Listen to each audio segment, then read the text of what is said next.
Hey everybody, Mike here. Welcome to the channel. Well, I don't post a lot on my YouTube channel. Basically, just want to have something to share. That's why I have it.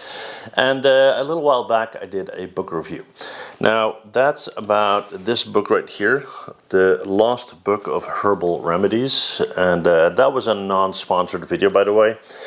Reason why I did a video is I saw this book on a Facebook ad. I thought the ad was quite pushy, to be honest, but I decided to get it anyway because I'm studying to become a herbalist, and it turned out it was actually a pretty good book.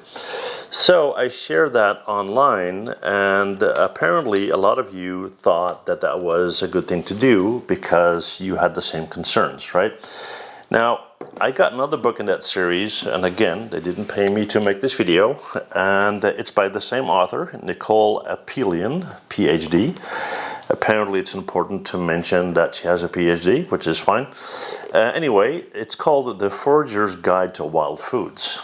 Now, if you know my channel, you know that I'm heavily into survival instruction, I'm into bushcraft, I'm into all that kind of stuff.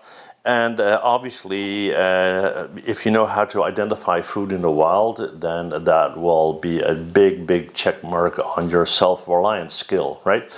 So that's why I got the book. Now, this book is kind of promoted in the same way as the other one.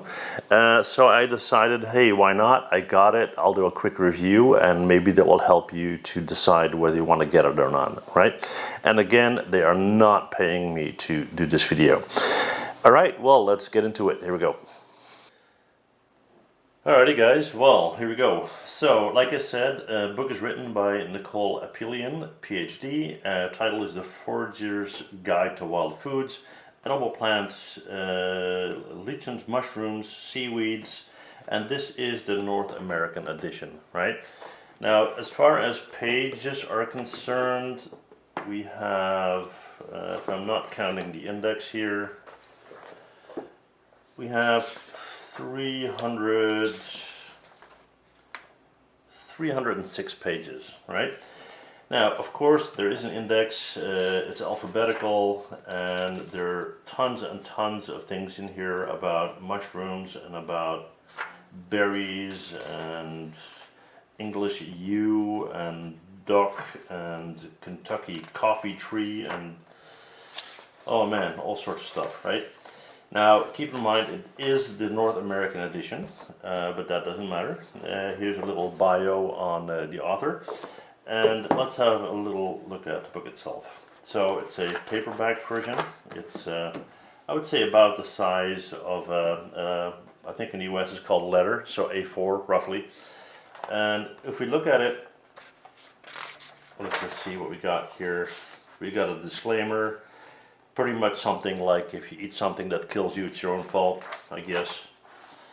Let's see, table of contents. We have, and again, this is kind of an index, but more based on chronological order. Subcategories: shrubs, berries, trees, mushrooms, so you can have a quick look at what you want to look at that time. Not sure if this would be a book you would be carrying around while hiking. Maybe you would, I don't know. Let's see, a bit of an introduction here. And again, this is a Latin index. So you can see what the Latin names are, the family names, which is kind of cool if you're into that. Breakdown of terminology, what's a plant, what's a herb, and so forth. And we'll just get into the book itself, right? Now, if we take one of these examples here, you'll see that there is a region indicated where you can find it in North America. There is a description of the flower, the leaf, the edible parts, whether you can use it medicinally, which is kind of interesting. Because although this is about foraging, you can also use it as herbs, right? How to harvest and eat. That's kind of neat. Yeah, let's see if we find anything here that is very common. Let's see here. A lot of illustrations. Absolutely like that. let's see what we got here.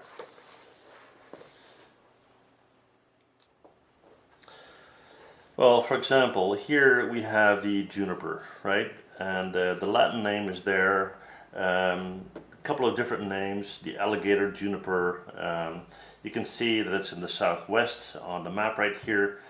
Couple of photos here. We got the bark, we got the actual berries, we got the tree full flesh. You can identify it. There is an indication of lookalikes that might be poisonous, so that's something to keep in mind. And yeah, it says how to harvest, how to eat, what's edible, the fruit in this case, information about the leaf, the flower, the fruit, and that kind of thing, right? So the build-up of the book is, I would say, going through it, kind of the same setup, especially in the mushroom area. There are a lot of very, very detailed photos, and I understand why, because misidentifying mushrooms can be quite dangerous.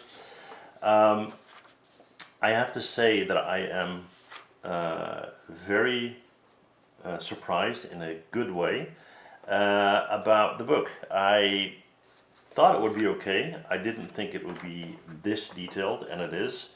And because I spend a lot of time in the US, this will definitely help me.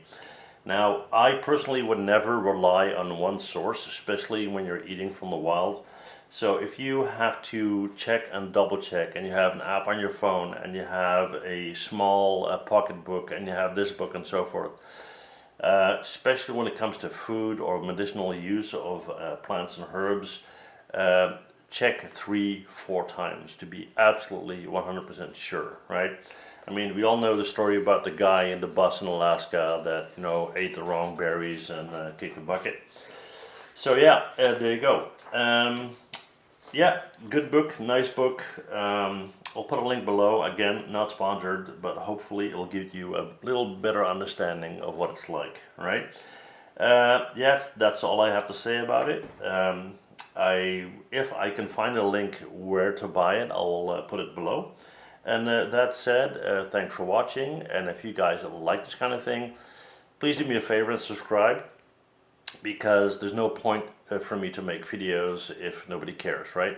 So if you do care and you do like the videos, let me know, sub to the channel, and I will get into more and more and more content, right? Well, that's it. I'm done rambling. Thanks for watching, and I'll see you guys in the next one. Bye.